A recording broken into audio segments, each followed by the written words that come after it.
Hello दोस्तों, welcome back to the channel, the new video. दोस्तों, बहुत सारे लोग जो है हमेशा मुझे पूछते हैं कि बुल्लू भाई, हमारा जो ड्रीम बाइक है उसको कैसे खरीदें। बहुत सारे लोगों का जो है कुछ ना कुछ ड्रीम बाइक रहता है। कुछ लोगों का स्मॉल बाइक जो है ड्रीम रहता है। स्मॉल बाइक्स मतलब क्या है? हर किसी के लिए बड़ी बड़ी बाइक जो है अलग अलग होता है। किसी के लिए 5 लाख बड़ी होता है, किसी के लिए 10 लाख, किसी के लिए 20-50। तो हर किसी के लिए अलग अलग होता है। पहले ऐसा होता था कि लोगों को जो है ना बहुत ज़्यादा सोशल मीडिया एक्सपोजर नहीं था, तो जिसकी वजह से सोशल प्रेशर भी नहीं होता था। लेकिन आजकल लोगों के लाइफ में जो है ना सोशल मीडिया की वजह से जो बहुत ज़्यादा प्रेशर हो जाता है। वो अपने दोस्तों को देखते हैं या फिर इन्फ्लुएंसर्स को देखते हैं, बहुत सारे अलग लोगों को फॉलो करते हैं इंस्टाग्राम पे, जो कि बड़े-बड़े बाइक्स चलाते हैं, बड़े-बड़े ट्रिप्स करते हैं। तो वो सब देख के कहीं न कहीं आपके अंदर भी आता है कि यार मुझे भी ऐसी एक मोटरसाइकिल ओन करनी है। तो दोस्तों देखो, ये सब जो बड़े बाइक्स है, खास करके हम लोग बात करेंगे जो बाइक्स 10 लाख से ऊपर है, 10 लाख के नीचे जो है उनकी थोड़ा ओवरऑल कॉस्ट देखोगे, मतलब परचेस करने के लिए और मेंटेनेंस सबके हिसाब से जो थोड़ा-सा कम रहता है। लेकिन 10 लाख के ऊपर जो बाइक्स आता है, उसकी मेंटेनेंस भी ज़्यादा रहता है। It is not just about owning this bikes but also about maintaining. तो इस वीडियो पे हम लोग जो है डिटेल में बात करेंगे कि सबसे पहले हम लोग बात करेंगे कि आपकी पैसों को कैसे मैनेज करना है। अगर आपको एक ड्रीम बाइक लेनी है तो कैसे, किस तरह से प्लान आप कर सकते हो, किस तरह से आप डाउन पेमेंट के लिए पैसे जमा कर सकते हो, और कितना रुपया ईएमआई के लिए आप प्रिपेयर्ड हो, वो भी होना बहुत ज़रूरी है। क्योंकि ईएमआई अगर आपके सर के ऊपर से जा रहा है, फिर तो भाई आपका लाइफ मतलब जो है खराब हो जाएगा। आपको लगेगा कि बाइक तो खरीद लिया लेकिन बाकी सब कुछ खराब हो गया। तो वो भी नहीं होना चाहिए। एंड टॉप ऑफ इट, जैसे मैंने आपको बताया कि ये सब बड़ी बाइक जो है खाली खरीदना एक बात होता है, उसके अलावा आपको मेंटेन भी करना पड़ता है। एंड उसके लिए भी हर साल आपको कुछ ना कुछ पैसा अलग से निकाल के रखना पड़ेगा for the maintenance. And it all depends on कि आप कितना किलोमीटर्स चलाते हो हर साल। तो सारे के सारे चीज़ें जो है डिटेल में ब्रेक डाउन करेंगे और बातें करेंगे। दोस्तों, ऐसी मैंने सिमिलर एक वीडियो जो है 2020 में किया था, जो कि 4 साल पहले किया था, एंड उसमें बहुत अच्छा रिस्पॉन्स भी मिला था। लेकिन ये 4 साल में और भी बहुत सारी चीज़ें जो चेंज हो चुका है। सो उसके बारे में डिटेल में बात करते हैं। सबसे पहली बात आप लोगों को बताना चाहूँगा दोस्तों, एक सुपर बाइक खरीदने के लिए जो है आपको पहला जो अरेंजमेंट करना पड़ता है वो है डाउन पेमेंट की। एंड फिर जो है आपको प्लान करना पड़ता है कि हर महीना आप कितने रुपए का जो है ईएमआईस अफोर्ड कर पाओगे। अब डाउन पेमेंट की बात दोस्तों ऐसा है कि अगर मान लो कि हम लोग एक सुपर बाइक का कॉस्ट लेते हैं, लेट्स इमेजिन कि अबाउट 15 लाख रुपीज़ की है। तो अगर 15 लाख की एक गाड़ी ले रहे हो तो आपको मिनिमम टू मिनिमम जो है 20 से 30% की डाउन पेमेंट की तो डेफिनेटली ज़रूरत होता है। और उसकी ही कॉस्ट जो आ जाता है 3 से 4 लाख के आसपास।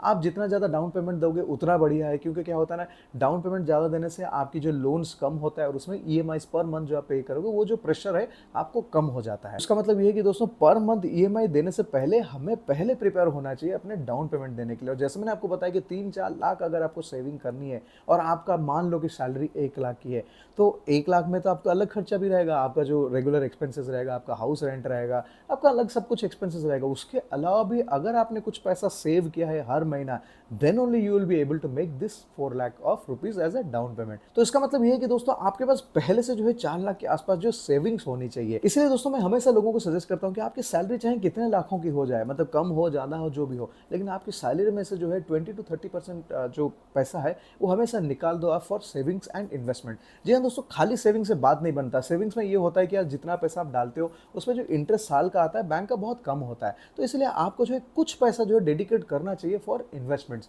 और इन्वेस्टमेंट्स के लिए मैं जैसे लोगों को सजेस्ट करता हूँ कि आप जो स्टॉक मार्केट पे भी इन्वेस्ट कर सकते हो। देखो, स्टॉक्स की थोड़ी सी आइडिया होना बहुत ज़रूरी है। अगर आपको ट्रेडिंग करने की भी ज़रूरत नहीं है, आप चाहो तो स्टॉक्स में कुछ कुछ पैसा जो है हर महीना अगर निकाल के इन्वेस्ट करने लगोगे तो उसमें क्या होगा ना, एनुअली जो है, जो मेरा मतलब एक्सपीरियंस है उस हिसाब से 10 से 15% की जो है आसपास जो रिटर्न बन पाता है। जैसे मेरा दोस्त है दिबाकर, वो थोड़ा सा अच्छा काम करता है, इसलिए उसका तो 20-22% भी वो रिटर्न निकाल लेता है। मैं थोड़ा सा बहुत ज़्यादा टाइम स्टॉक्स पे उतना ज़्यादा नहीं देता क्योंकि मैं डे ट्रेड करता हूँ, लेकिन स्टॉक्स पे जितना टाइम देता हूँ उसमें भी देखो 10-15% के आसपास तो कैसे भी निकल जाता है। अगर आपको थोड़ा सा नॉलेज है और अच्छे स्टॉक्स पे आप लगाते हो, मॉनिटरिंग करते रहते हो, कभी कभी स्विंग ट्रेड कर लो, मतलब निकालो, मतलब डालो, फिर जब अच्छा पैसा बनता है फिर निकालो, फिर कुछ और स्टॉक में डालो, थोड़ी सी अगर आप टाइम लगाओगे तो आई थिंक उसमें भी आपको बहुत जल्दी जो है आप ये डाउन पेमेंट का पैसा बना सकते हो। और अगर आप इन्वेस्टमेंट स्टॉक मार्केट में करना चाहते हो तो मैं आप लोगों को सजेस्ट करूंगा एम स्टॉक पे अकाउंट खोलने के लिए। उसका रीजन ये है कि दोस्तों, बहुत सारे लोग जो है बहुत सारे ट्रेडिंग एप्स यूज करते हैं। उसमें क्या होता है ना, अकाउंट ओपनिंग तो फ्री हो जाता है लेकिन इनकी जो है बहुत सारा पैसा जो है गवा लेते हैं ब्रोकरेज कॉस्ट में। जी हाँ दोस्तों, बस 999 रुपीज दे के जो है आप अकाउंट खोल सकते हैं और उसके बाद आपकी जो ब्रोकरेज है वो एब्सोल्युटली जीरो हो जाता है। फिर चाहे आप डिलीवरी में कर लो या फिर इंट्राडे कर लो या फिर फ्यूचर एंड ऑप्शंस में कर लो या करेंसी में कर लो या फिर डायरेक्ट म्यूचुअल फंड्स में कर लो, हर जगह पे आपको जो है जीरो ब्रोकरेज देना पड़ता है। दोस्तों, एम स्टॉक जो है बिलोंग करता है मीरा एसेट्स को, एंड मीरा एसेट्स के जो है पिछले 15 साल से जो है मार्केट में अच्छी क्रेडिबिलिटी है। 8.5 लाख से ज्यादा जो है हैप्पी कस्टमर्स है यहाँ पे, एंड 40 करोड़ से जो है ज़्यादा ट्रेड्स एग्जीक्यूट हो चुका है। दोस्तों एमस्टॉक की जो ऐप है इसमें आपको एडवांस ट्रेडिंग टूल्स मिल जाता है। इसमें जो चार्ट यूज होता है वो है ट्रेडिंग व्यू का। आपको पता होगा कि ट्रेडिंग व्यू की जो चार्ट्स होता है जनरली सबसे बेस्ट होता है वर्ल्ड में। इसके अलावा आपको जो है ऑप्शन चेन मिल जाता है, ओपन इंटरेस्ट मिल जाता है, आपको जो है जीटीटी और basket order and cover order भी मिल जाता है। वन क्लिक ऑर्डर प्लेस कर सकते हो या फिर एग्जीक्यूशन भी कर सकते हो। एंड टॉप ऑफ इट आपको जो है वॉइस सर्च मिल जाता है to find out your favourite stocks. तो जी हाँ दोस्तों, अगर आपको स्टॉक मार्केट में इन्वेस्ट करना है तो मैं आप लोगों को सजेस्ट करूंगा कि आप एम स्टॉक पे जो है अकाउंट खोल लीजिए। अकाउंट ओपनिंग बहुत ईजी है, 5 मिनट में पेपरलेस ऑनबोर्डिंग आपका हो जाता है। तो लिंक मैं शेयर कर रहा हूँ वीडियो के डिस्क्रिप्शन पे, आप वहाँ पे जाके क्लिक करिए और आज के आज जो है अकाउंट ओपन कर लीजिए। अब जो वीडियो कंटिन्यू करते हैं। चलो दोस्तों, ये तो हो गया कि आपने डाउन पेमेंट के लिए जो है पैसा जुगाड़ कर लिया। अब ईएमआई कितना आता है? ईएमआई दोस्तों ऐसे होता है कि लगभग आप मान लो कि कोई अगर सुपर बाइक की अगर आप लोन लेते हो तो 2 से 2,500 रुपये जो है पर महीना आपको देना पड़ता है ईएमआई, डिपेंडिंग ऑन कि आप कितने साल का लोन लेना चाहते हो और आपकी इंटरेस्ट, आपको रेट ऑफ इंटरेस्ट क्या मिलता है। जनरली रेट ऑफ इंटरेस्ट की बात ऐसी कि अगर आपका एग्जिस्टिंग लोन्स है एंड आपकी ट्रैक रिकॉर्ड बहुत अच्छा है तो उस केस पे थोड़ा सा जो है आपको इंटरेस्ट कम में मिलता है, जहाँ पे ईएमआईज भी कम मिल जाता है। लेकिन हम लोग एक रफली कैलकुलेट करेंगे कि अगर आप मान लो कि 1 लाख के लिए आपको 2 से 2,500 रुपए देना पड़ता है। एंड इनफैक्ट क्या होता है, अगर आपका टेन्योर आप लंबा रखते हो तो उसमें क्या होता है ना, आपकी ईएमआई जो है कम हो जाता है। आजकल बहुत सारी कंपनियां जो है 5 साल के लिए भी आपको लोन देते हैं, तो उस केस पे आपका जो ईएमआई बन जाएगा करीब करीब 2,000 के आसपास। तो अब ये आप सोच लो कि अगर मान लो आपको एक 15 लाख का रुपए का जो बाइक खरीदना है तो उसमें जो है आपको 4 लाख के आसपास जो है डाउन पेमेंट देना पड़ेगा एंड बाकी की जो 11 लाख है उस पर आपको ईएमआई भरना पड़ेगा हर महीना। 2,000 के हिसाब से अगर हम लोग कैलकुलेट कर रहे हैं तो 20-22 हज़ार रुपये जो है लगभग आपको ईएमआई भरना पड़ेगा हर महीना। इसका मतलब ये है कि दोस्तों अब आप ये सोच लो कि आपकी सैलरी अगर 1 लाख है और उसमें से आपने 20-30% जो है निकाल दिया फॉर मतलब सेविंग्स या फ्यूचर इन्वेस्टमेंट्स, उसके लिए निकाल दे। देखो डाउन पेमेंट बनने तक भी आपको वो चीज़ करना है, लेकिन डाउन पेमेंट के बाद ऐसा नहीं कि वो सेविंग्स और वो भूल जाना, नहीं नहीं, वो तो लाइफ के लिए भी सिक्योरिटी होता है, राइट, आगे चल के वो काम आता है। तो इसलिए 20-30% का जो है हमेशा आपको वो मार्कअप लगाना है एंड वो आपको निकाल के रखना ज़रूरी है ही है। तो उस हिसाब से आप देखोगे तो मान लो कि 30,000 वहाँ चला गया और यहाँ पे ईएमआई पे आपका 20,000 के आसपास मान लो चला गया, तो 50,000 आपके अकाउंट से डायरेक्टली चला गया। इसका मतलब और 50,000 आपके पास रहता है। अब इस पे जो है आपको कैलकुलेट करना है कि बाकी सारे खर्चा आपका और क्या है। आपके पास बस 50,000 रुपये है। देखो आप अगर शादीशुदा नहीं हो, आप अगर बैचलर हो तब तो कोई टेंशन नहीं है, आप तो आपके ज़िंदगी को जी सकते हो, मतलब उसमें 50,000 भी आपके लिए सही है, कोई प्रॉब्लम नहीं है। घर का किराया हो जाएगा 20,000, 10-15 हज़ार और ग्रॉसरी और वो सब का हो गया, बाकी 10-15 हज़ार आपके पास रहेगा। लेकिन आपको मैं यहाँ पे थोड़ा सा करेक्ट करना चाहूँगा, it is not just about the EMI या फिर savings, it is also about the maintenance of this motorcycles. दोस्तों ये सुपर बाइक्स के साथ एक प्रॉब्लम ये है कि इनकी मेंटेनेंस भी बहुत बड़ा खर्चा रहता है। फॉर एग्जांपल आपको बोल देता हूँ, अगर कोई बाइक की कॉस्ट मान लो 15,000 के आसपास, 15 लाख के आसपास है, तो उसमें क्या क्या खर्चा एक्स्ट्रा रहता है वो आपको समझना चाहिए। सबसे पहला जो एक्सपेंसेस रहता है कि वो है आपकी मेंटेनेंस और इंश्योरेंस। इसमें क्या होता है ना दोस्तों, आप चाहे बाइक चलाओ या नहीं चलाओ, मतलब घर से अगर बाइक निकालोगे भी नहीं पूरा साल भर में, फिर भी जो है आपको पीरियोडिक सर्विस जो है करना पड़ता है, जो कि किसी किसी बाइक्स में 6 महीने में होता है, किसी किसी बाइक्स में 1 साल में होता है। और कुछ हो ना हो दोस्तों, ये सर्विस की जो कॉस्ट ना लगभग 8 से 9 हज़ार रुपये आ ही जाता है, चाहे आप कोई भी बाइक ले लो। अगर आप डुकाटी या बीएमडब्ल्यू की लेते हो तो थोड़ा सा और ज़्यादा, वो 15,000 तक भी, 12-13 हज़ार, 15,000 तक एक्सटेंड हो जाता है। अगर मतलब मैं बोल रहा हूँ कि आप बाइक घर से निकाल नहीं रहे हो, कोई भी पार्ट्स वार्ट्स रिप्लेस नहीं हो रहा है, बस जनरल सर्विस, मतलब ऑयल चेंज होता है, ऑयल फिल्टर चेंज होता है, बस जनरल चेकअप होता है एंड सर्विस होता है, इतना ही जो आपको होता है। जैसे होंडा वोंडा बाइक है तो 7,000 7,500 में हो जाएगा। अगर कावासाकी ये सब भी है तब भी वो 8,000 के आसपास, बीएमडब्ल्यू होने से 10-12 हज़ार ऐसा आएगा। सो 10 से 12 हज़ार रुपया जो है आपको साल में ये डेफिनेटली देना पड़ेगा। टॉप ऑफ इट आपका जो इंश्योरेंस आ जाता है। इंश्योरेंस में क्या होता है, अगर 15 लाख की बाइक आप ले रहे हो, आजकल क्या हो गया ना, इंश्योरेंस की कॉस्ट भी थोड़ा एक्सपेंसिव हो गया, तो उस हिसाब से 25-30 हज़ार आपका जो है उस पर भी देना पड़ता है। ये जो है साल में एक बार देना पड़ता है, इवन इफ आप बाइक आपके गैराज से निकालो मत तब भी देना पड़ता है। तो इसमें कितना खर्चा आ गया, ये आपको आ जाएगा करीब 10-12 हज़ार एंड देन 25,000 के आसपास, तो 37 के आसपास जो है आपको साल भर में फिक्स करके रखना है कि भाई साहब ये खर्चा देना ही देना है। अब इसको हम लोग जो है डिवाइड कर देते हैं पर मंथ कॉस्ट के हिसाब से, तो आ गया 3,000। 3,000 जो है आपको रेगुलर खर्चा रहेगा, बाइक चलाओ नहीं चलाओ। उसके टॉप ऑफ इट जो है आता है दोस्तों वारंटी ऑफ पार्ट्स, एंड इसमें जो है थोड़ा सा खर्चा जो है ज़्यादा हो जाता है। सबसे पहले जो खर्चा इसमें होता है, क्या क्या खर्चा होता है बता देता हूँ। पहले जो है टायर होता है, आपका चेन स्प्रॉकेट्स होता है, आपका ब्रेक पैड्स होता है, इसके अलावा और बहुत कुछ नहीं रहता। बस ये जो है वारंटी ऑफ पार्ट्स है, जो मतलब मुझे अभी याद है, मैंने आपको बता दिया। इसमें बड़ा खर्चा इसलिए होता है, आजकल क्या हो गया ना दोस्तों, जितने भी सब सुपर बाइक्स होता है या फिर जो बड़े बाइक्स होता है, इनकी टायर की कॉस्ट बहुत ज़्यादा हो गया है। तो कोविड से पहले जो है ना, टायर की कॉस्ट थोड़ा सा रीजनेबल था। रीजनेबल मतलब आप जो है नॉर्मल बाइक के हिसाब से तो उसको कंपेयर नहीं कर पाओगे, उससे तो डबल रेट पे वो मिलेगा ही मिलेगा। लेकिन अब ऐसा हो गया कि जैसे मान लो कि आप एक ट्रायम्फ टाइगर ओन करते हो, तो ट्रायम्फ टाइगर के भी जो टायर्स है ना वो करीब करीब 30,000 के आसपास हो गए हैं, सामने और पीछे डिपेंड करता है कि आप कौन सी ब्रांड से लेते हो, कैसे बार्गेन करते हो, कौन से टाइम पे आपने टायर उठा लिया, लेकिन क्लोज टू 30,000 रुपीज़ के आसपास जो है आपका हो जाता है टायर। एंड ये टायर की लाइफ क्या होता है, ये टायर की लाइफ जनरली जो है जितने सारे बड़े बाइक्स की मतलब टायर्स होते हैं, ये 8,000 किलोमीटर से शुरू होकर मैक्सिमम 15,000 किलोमीटर तक जाता है। देखो आप अगर बहुत ज़्यादा कंजर्वेटिवली राइड करते हैं, जैसे पुलक फॉर एग्जाम्पल, वो तो 20-20 हज़ार भी टायर ले लेता है। उसका रीज़न ये है कि वो बहुत ज़्यादा एक्सेलरेशन नहीं करता है, आराम से चलता है। लेकिन अगर आपने एक सुपर बाइक लिया, एक बड़ा बाइक लिया, आप कभी भी चाहोगे उसको लूना की जैसे चलाने के लिए नहीं, आप चाहोगे कभी कभी यार थोड़ा वो मजा भी मिलना चाहिए। उसमें जो है आपका टायर थोड़ा वेयर एंड टियर फास्ट होता है। तो अगर 1000 सीसी वाला जैसे मान लो निंजा 1000 आपके पास है, तो उसकी टायर और जल्दी घिस जाएगा, भारी भरकम बाइक है, टॉर्क भी ज़्यादा है। और सुपर बाइक्स अगर आप देखोगे, जैसे स्पोर्ट बाइक देखोगे ZX10R, ये सब में भी 7,000 8,000 बस उतना ही जाता है। लेकिन टूरिंग बाइक सब देखोगे वो 15,000 तक चला जाता है। लेकिन जो भी हो, इसकी कॉस्ट आप लगभग मिनिमम से मिनिमम जो है मुझे लगता है कि 30,000 के आसपास आएगा। तो साल भर में 30,000 मतलब पर मंथ अबाउट 2,600 2,700 के आसपास आपको आ जाएगा खाली टायर्स की। ये मैंने ये बता दे, मैं ये अज्यूम कर रहा हूँ कि आप जो महीने को 1,000-1,500 किलोमीटर चला रहे हो, तब भी जाके आप जो साल में 12,000 से 14,000 किलोमीटर होता है, तभी हम लोग सोच रहे हैं कि ये चेंज करने के लिए टायर। अगर आप बहुत ज़्यादा चलाता नहीं हो तो हो सकता है कि आगे चलेगा, तो इसमें ये कॉस्ट आपका कम हो जाएगा। उसके बाद आता है brake pads. Brake pad generally दोस्तों क्या होता है ना, ये 9,000 से शुरू होता है। जितने भी बड़े बाइक्स हैं 3,000 तो एक पैड का आता है और 3 पैड्स लगता है। तो इसकी भी लाइफ जो है लगभग सेम है, वही 13, 14, 15,000 किलोमीटर के ऊपर रहता है। अगेन डिपेंड्स ऑन कि आप कितना हार्श हो आपके ब्रेक के ऊपर। अगर आप इंजन ब्रेकिंग ज़्यादा यूज़ करते हो तो उस पर जो है आपका ब्रेक पैड भी मतलब ज़्यादा टाइम चलने लगता है। लेकिन जो भी हो, इसका भी कॉस्ट जो है लगभग जो है टायर जैसा रहता है, एंड लाइफ भी ऑलमोस्ट सिमिलर टाइप ऑफ रहता है। तो टायर और इसका मिला के 45,000 रुपीज़ आपको साल का लग जाएगा। उसके बाद आता है दोस्तों चेन पॉकेट। चेन पॉकेट की लाइफ जो है 12,000 से लेके 20,000 के आसपास रहता है। 20,000 से ऊपर बहुत कम बाइक्स है जिसमें होता है, जैसे फॉर एग्जांपल अफ्रीका ट्विन है, उसमें जनरली चला जाता है क्योंकि उसमें जो है क्लच और गियर वो सब ऑटोमेटिकली होता है, तो आप बहुत ज़्यादा अब्यूज़ नहीं कर पाते हो, आपने आप जो है गियर शिफ्ट ये सब कर देता है, उस केस पे थोड़ा ज़्यादा चला जाता है। आई थिंक थोड़ा सा सुजुकी मोटरसाइकिल्स में भी थोड़ा ज़्यादा जाता है, बट अदरवाइज आप देखोगे तो कहीं ना कहीं वो सेम वही ब्रेक पैड के जितना एज वो हो जाता है, 15-16 हज़ार किलोमीटर बस मैक्स है। उसके बाद आप यूज़ कर सकते हो, लेकिन क्या है ना फिर पावर वार लैग करता है क्योंकि वो थोड़ा सा वो स्लैग ज़्यादा हो जाता है, मतलब ढीला हो जाता है बेसिकली चेन। तो उसके हिसाब से देखोगे, अच्छा उसका कॉस्ट कितना आएगा, उसका भी 16-17 हज़ार के आसपास आएगा। सो ब्रेक पैड और टायर और ये मिलाने से करीब करीब 60-62,000 रुपीज़ का खर्चा आ जाएगा, जो कि पर मंथ के हिसाब से अगर हम देखेंगे तो क्लोज टू 5,000 लगेगा। ये मैं बात कर रहा हूँ अगर आप महीने में 1,000-1,200 किलोमीटर ही चलाते हो। उससे ज़्यादा अगर आप चलाओगे तो फिर वो एक्सपेंसिव बन जाता है। लेकिन हाँ, अगर आप उतना नहीं चलाते हो, मान लो कि महीने में एक बार कोई ब्रेकफास्ट राइड चले गए 200 किलोमीटर 300 किलोमीटर, तो उसमें क्या होगा, बाकी सब चीज़ें बहुत अच्छा चलेगा। टायर्स का हो सकता है कि थोड़ा सा 2 साल के बाद तो आपको कैसे भी चेंज करना पड़ेगा, तो वो हार्ड हो जाता है टायर्स। लेकिन हाँ, ये कॉस्ट आप लगा के चलोगे यार, बाइक जब खरीदो तो चलाना तो ज़रूरी है, नहीं तो क्या फ़ायदा है। या फिर अगर घर पे पार्क ही करना था फिर खरीदना क्यों है, अननेसेसरी EMIs और इंश्योरेंस जाता रहेगा, कोई पॉइंट नहीं है।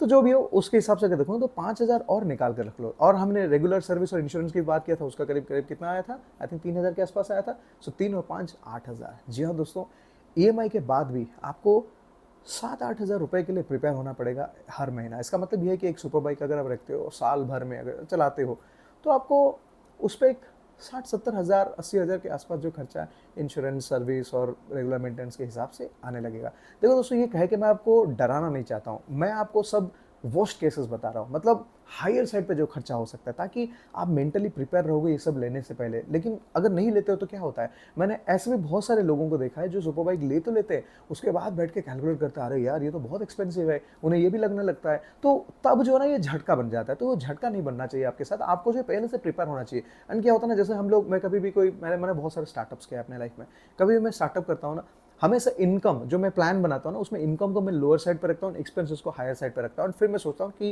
इज इट सस्टेनेबल और नॉट। ये अगर आप करते हो ना, ये वाइब हमेशा जो ना आपको आगे बढ़ने देगा। ये क्या है, आपको जो कहते हैं ना कि आप खुद आपका जज बनोगे कि भाई ये सही है कि गलत है, तो वो कैलकुलेशन आप कर सकते हो। तो उसके हिसाब से मैंने आपको बता दिया कि ये जो है भाई कॉस्ट आपको रहने वाला है। चलो ये तो हो गया दोस्तों कि बाइक को मेंटेन करना, वो सब है, बाइक तो बिना पेट्रोल का चलेगा नहीं, तो पेट्रोल भी तो आपको खर्चा करना है। अब आ जाता है यार माइलेज वाली बात। अब देखो, जो एडवेंचर बाइक्स रहता है नॉर्मली, मतलब अगर 700-800 सीसी में आप जाते हो, तो इसकी माइलेज जो है 18 से 20 के आसपास रहता है। 20 से ऊपर थोड़ा सा डिफिकल्ट है। आई थिंक वर्सेस 650 एक बाइक है जो कभी कभी 24-25 भी माइलेज दे देता है। अगेन डिपेंड्स ऑन कि आप कैसे राइड करते हो। लेकिन हाँ, अगर साल भर में हम 12,000 किलोमीटर चलाने की बात करें, मतलब महीने को 1000 किलोमीटर, तो 1000 किलोमीटर के हिसाब से इवन इफ हमारा बाइक बहुत अच्छा माइलेज दे रहा है और 20 का माइलेज दे रहा है, तब भी अगर आप देखोगे तो 50 लीटर का जो है फ्यूल कंजप्शन होगा। तो 50 लीटर के हिसाब से अगर आप मतलब हमारा बैंगलोर वाली रेट देख लोगे 100 के ऊपर चला गया, लेकिन हम लोग 100 ही कैलकुलेट करते हैं, तब भी उसका दोस्तों आता है 5000। तो वो 5000 भी आपको लगाना है। तो जैसे मैंने आपको बताया, पहले वाला कैलकुलेशन हुआ था 5000 प्लस मतलब जो पीरियोडिक मेंटेनेंस 3000 और ये 5000, तो हो गया टोटल जो है आपको 13,000 रुपया। इसका मतलब ये, और दोस्तों देखो ये जो 1000 किलोमीटर का हम लोग एवरेज ऑलमोस्ट कैलकुलेट किए, this doesn't include any kind of big trips. Big trips पे खर्चा बहुत ज़्यादा होता है। जैसे फॉर एग्जांपल मान लो आप साल में एक भी बिग ट्रिप करते हो, मान लो कि पूरा साल आपने बस ब्रेकफास्ट राइड्स किया, ये सब किया, दैट्स ऑल गुड, लेकिन साल में एक बार जो आप प्लान करते हो कि यार लद्दाख या नेपाल या भूटान ऐसे कुछ ट्रिप करते हैं, ऐसे ट्रिप में दोस्तों एक्सपेंसिव बहुत ज़्यादा हो जाता है। जैसे फॉर एग्जांपल मैं बताता हूँ, मैं अगर लद्दाख का ट्रिप करता हूँ तो मेरा ऑलमोस्ट जो है लाख रुपए का खर्चा आता है। जो मैंने अफ्रीका ट्रेन पे किया था उसमें लाख रुपए का आता है। वो देखो सिंपल सी कैलकुलेशन है, यहाँ से अगर मैं तो बैंगलोर से मैं जाना आना करता हूँ तो 8,000 किलोमीटर तो यही हो जाता है। 8,000 के हिसाब से अगर 20 भी आप माइलेज लेते हो तब भी 400 लीटर के पेट्रोल लगता है। तो 400 लीटर इंटू 100 अगर कैलकुलेट करते हो 40-45, 100 क्या 100 से ज़्यादा है, लेकिन 40,000 उस पर ही आपका 40,000 चला गया। उसके बाद ये जो ट्रिप्स बनता है यार 20-22 दिन की ट्रिप बनता है, बिकॉज अब यहाँ से राइड करते हो मतलब बैंगलोर से, तो बैंगलोर से दिल्ली पहुँचते पहुँचते 3 दिन लग जाता है, जाने आने में 3-3 6 दिन लग गया, बाकी आपका लद्दाख तो 12 दिन लगता ही है। तो उस हिसाब से 18 से 20 दिन हो जाता है। 20 दिन के हिसाब से फिर आप जो मिनिमम टू मिनिमम अगर रेंट में आप जो मतलब रूम लेते हो, जो भी लेते हो, तो काफ़ी इसमें एक और चक्कर है। आपके पास अगर छोटा सा बाइक है तो उसमें क्या है, आप छोटे कोई भी होटल में रह जाओगे, पार्किंग हो ना हो बाइक बाहर पार्क कर लिए। लेकिन अगर आप एक बड़ा बाइक लेते हो तो वो अटेंशन ज़्यादा खींचता है, तो आप ऐसे कोई रेगुलर वाला होटल में रह नहीं पाओगे। उसमें रहने से क्या होता है ना, फिर लोग आके छेड़छाड़ी करते हैं, कोई आके ब्लेड मार दिया, कोई बैठ गया, कोई गिरा दिया, ये टेंशन भी रहता है। उस चक्कर पे आप थोड़ा सा डिसेंट होटल लोगे जहाँ पे अच्छा पार्किंग होगा, थोड़ा सेंसिटिव मतलब सिक्योरिटी गार्ड होगा, ऐसे होगा, सिक्योर प्लेस आप चाहोगे, और वहाँ पे जो आपका रेंट कॉस्ट भी बढ़ जाता है। जैसे नॉर्मली आप ट्रैवल करते हो मान लो 1500 रुपये में आप सर्वाइव कर लेते थे, अब जो है यार आपको 2-2,500 देना पड़ेगा। अब 2-2,500 के हिसाब से अगर आप देखोगे तो 20 दिन की अगर ट्रिप करते हो वहाँ पे हो गया आपका 40-50 हज़ार खाली एकोमोडेशन कॉस्ट। चलो मान लो ये इतना ज़्यादा एक्चुअली नहीं होता है, एकोमोडेशन आप 30-35 हज़ार भी मानते हो, और बाकी और खाने पीने का खर्चा सब मिला के दोस्तों एक लद्दाख ट्रिप अगर आप साउथ इंडिया से करते हो ना बड़े बाइक पे, 1 लाख का तो डेफिनेट खर्चा हो जाता है। अब दोस्तों अगर साल भर में आप एक लाख वाला ट्रिप करते हो तो इसका कॉस्ट भी आपको जोड़ना पड़ेगा हर महीने के हिसाब से। सो उस हिसाब से अगर देखोगे दोस्तों तो 1 लाख का खर्चा तो यार बन जाता है। अगर हाँ ठीक है आप मतलब लॉन्ग राइड्स करते नहीं हो, आपको भाई इतना बड़ा ट्रिप करना नहीं है, छोटे मोटे ट्रिप्स करना है, फिर उसके हिसाब से आप कॉस्ट लगा सकते हो। लेकिन हाँ अगर आप ड्रीम करते हो कि यार मुझे भी एक बड़ा ट्रिप एटलीस्ट एक साल में एक करना चाहिए, तो उस सब की कैलकुलेशन तो रहनी चाहिए। क्योंकि देखो आपका जो इनकम है वो फिक्स्ड है, क्योंकि हर महीना आपको कुछ इनकम आता है जो कि 12 महीने तक आपको आता रहेगा। उसके हिसाब से जब एक्सपेंसेस आता है तो पूरा साल का एक्सपेंसेस आपको कैलकुलेट करना चाहिए, स्पेशली जब आप बाइक के हिसाब से आप सोचते हो। अब दोस्तों ये ट्रिप का जो है ऐसा बनता है, अगर 1 लाख आपका साल में खर्चा होगा तो करीब करीब 8,000 रुपये जो है पर मंथ आपको सेव करके रखना पड़ेगा फॉर द ट्रिप्स, मतलब फॉर दैट बिग ट्रिप। तो उसके हिसाब से जो हमने ऑलरेडी कैलकुलेट किया था एंड टॉप ऑफ इट ये, तो ऑलरेडी हम लोग कैलकुलेट किए थे 13,000 के आसपास, प्लस आपका ये 8,000, चलो इसको हम 7,000 बना देते हैं, राउंड फिगर हो जाएगा। इसका मतलब ये कि दोस्तों हर महीना आपको 20,000 रुपीज़ का कैलकुलेटिव एक्सपेंसेस रखना चाहिए, जो कि पूरा साल में आपका बनना है कि 20-20 हज़ार के हिसाब से पर ईयर आपको जो 2.4 लाख की 2.5 लाख की एक्स्ट्रा कॉस्ट आपको देनी है। सो ये बनता है आपका कैलकुलेशन। अब दोस्तों आप मुझे बताओ, अगर आपकी सैलरी अगर मान लो कि 1 लाख की है, तो do you really think that you can afford a super bike? देखो आप करने के लिए कर सकते हो, लेकिन आई थिंक कि थोड़ा सा टाइट माहौल बनना चाहिए, बन जाएगा। तो अगर आपकी 1.5 लाख सैलरी है then I think you can very well do it, because आपके पास एक्स्ट्रा पैसा रह जाएगा। जैसे मैंने आपको बताया कि यार लोन और वो सब में तो आपका चला गया, मतलब जो सेविंग्स और लोन उसमें ही आपका चला गया करीब करीब 50,000, और इसमें 20,000 आपका ये ट्रिप पे जा रहा है तो 70,000 तो यहीं चला गया, और बाकी रहा आपके पास 30,000। तो 1 लाख पे थोड़ा सा मुश्किल हो जाएगा। अगर आपको प्रैक्टिकल बनना है, ठीक है, तो 2 तरीके से कर सकते हो। एक जो है चलो ठीक है आपने सुपर बाइक ले लिया, ज़्यादा चलाते नहीं हो, बस ओन करने के लिए अच्छा लग रहा है, ऑफिस जाना आना करते हो, बहुत ज़्यादा मेंटेनेंस नहीं है, तो फिर आपका कॉस्ट कम हो जाएगा। मैंने आपको सारे के सारे कॉस्ट बता दिए, उसके हिसाब से प्लान कर सकते हो। लेकिन इसी की वजह से क्या होता है ना, बहुत सारे लोग जो है एक्सपेंसिव बाइक्स को अवॉइड करते हैं, and what they do is कि they have a practical bike with them. मतलब मान लो कि 4 लाख 5 लाख के आसपास एक कोई मोटरसाइकिल ले ली, जैसे हमारे इंडियन ब्रांड्स बहुत सारे हैं जो 4-4.5 लाख के अंदर जो है बहुत सारे टूरिंग बाइक्स ये सब देते हैं, वैसे बाइक ले लेते हैं and they put more money on trips. उसमें क्या होगा कि आपकी जो लंबा ट्रिप्स आप जो सोच रहे थे वो ज़्यादा बनने लगेगा। बड़े बाइक में क्या होगा कि लंबे ट्रिप्स कम बनेगा एंड बाइक पे ज़्यादा खर्चा होगा। So this is the thing दोस्तों। तो ये ना कहीं आपको कैलकुलेट करना बहुत ज़रूरी है। मुझे लगा कि इसके ऊपर बात करना चाहिए। देखो कुछ सालों पहले मैंने जो 2020 के आसपास जो है ये ऐसे एक वीडियो बनाया था, लेकिन क्या होता है ना, इंसान भी अपने एक्सपीरियंस के हिसाब से और ज़्यादा मोटरसाइकिल्स देख के जो है एक्सपीरियंस क्रिएट होता है, जो मुझे लगता है कि आप लोगों के साथ शेयर करना चाहिए। एंड मुझे लगता है कि यही रियल नॉलेज है, क्योंकि जब आप कोई चीज़ एक्सपीरियंस करते हो, वो चीज़ दूसरों के साथ शेयर करते हो, तो उन्हें भी एक आइडिया आता है। तो पॉइंट ये है कि देखो इसमें कोई डिमोटिवेट होने की बात ही नहीं है। मतलब बाइक सबको खरीदने का ड्रीम है तो डेफिनेटली खरीदना चाहिए, लेकिन ऐसा ना हो कि ये कैलकुलेशन नहीं करके आप डायरेक्टली जंप करते हो। इसमें क्या होगा, फिर आप मतलब सरप्राइज में एंड हो जाओगे, फिर आपको लगेगा कि यार मैंने बहुत बड़ा गलती कर दिया, बहुत सारा पैसा मेरा चला गया। एंड देखो क्या पॉइंट है कि आपकी पार्किंग में एक बड़ा बाइक पार्क होगा, लेकिन हर महीना जो है आपका जो कॉस्ट पे आपको जो है दिक्कतें आते रहते रहेगा, बहुत सारे जगह पे कॉम्प्रोमाइज़ करना पड़ेगा, बहुत सारे छोटे मोटे या बड़े जगह हर जगह पे जो कॉम्प्रोमाइज़ करना पड़ेगा। सो वो नहीं होना चाहिए। तो मेरा पॉइंट ये है कि आपको जो सही प्लान करना बहुत ज़रूरी है। सो जी हाँ दोस्तों, यही था बस प्लान। तो मुझे लगता है कि अगर आपको 15 लाख की बाइक अगर ओन करना है एंड आपके पास डाउन पेमेंट के लिए बहुत ज़्यादा पैसा नहीं है, देन आई थिंक कि मिनिमम से मिनिमम जो है आपको सैलरी पर मंथ होना चाहिए 1.5 लाख। अगर आप उतना ड्रॉ करते हो तो ना इट मेक्स सेंस। देखो दोस्तों, आप ये भी सोच सकते हो कि चलो ठीक है यार, मैं बाइक की ईएमआई दूंगा तो मुझे इन्वेस्टमेंट्स और सेविंग्स पे ज़्यादा पैसा खर्च नहीं करना चाहिए, लेकिन उस पर फिर ये बन जाए कि आपकी लाइफ जो है रिस्ट्रिक्ट हो जाएगा only to the motorcycle. You can never plan for a house, you can never plan for anything else. कभी भी कुछ आपको ज़रूरत पड़ेगा तो आप वो नहीं कर पाओगे, वो आप पे प्रेशर हो जाएगा। और दोस्तों इसके अलावा अगर आपके ऑलरेडी एग्जिस्टिंग लोन्स है, देन आप आपकी हिसाब कर लो। मैंने आपको कैलकुलेशंस पूरा बता दिया, सो उसके हिसाब से आप प्लान कर सकते हो। Thank you so much guys for watching इस वीडियो। उम्मीद करता हूँ कि वीडियो आप लोगों को अच्छा लगा होगा। बाय द वे ये विराज भाई की बाइक है। मैंने सोचा यार ये डुकाटी जो है ना, रेड हॉट जो कलर है, इससे ब्राइट और ये मतलब जो ड्रीम बाइक होता है ना, वो भी कलरफुल ड्रीम होता है, तो इससे ज़्यादा कलरफुल और कुछ नहीं हो पाएगा। मतलब कि इसी पे शूट करेंगे। सो वो है बात। अगर आप लोगों को वीडियो अच्छा लगा तो डेफिनेटली एक थम्स अप दे दीजिए, एंड कुछ अगर आपको कमेंट करना है डेफिनेटली बताइए। अगर आपका कोई क्वेश्चन है, do let me know in the comment section the video. और जी हाँ दोस्तों, जैसे मैंने आपको बताया कि अगर आपको इन्वेस्टमेंट्स करना है स्टॉक्स में, स्टॉक मार्केट में इन्वेस्ट करना है, तो आप जो है अभी का अभी जा सकते हैं और एम स्टॉक में जो है आपकी अकाउंट खोल सकते हो। उसके लिंक मैं शेयर किया वीडियो की डिस्क्रिप्शन पे। Bye bye, take care. Investments in securities markets are subject to market risks. Read all the related documents carefully before investing.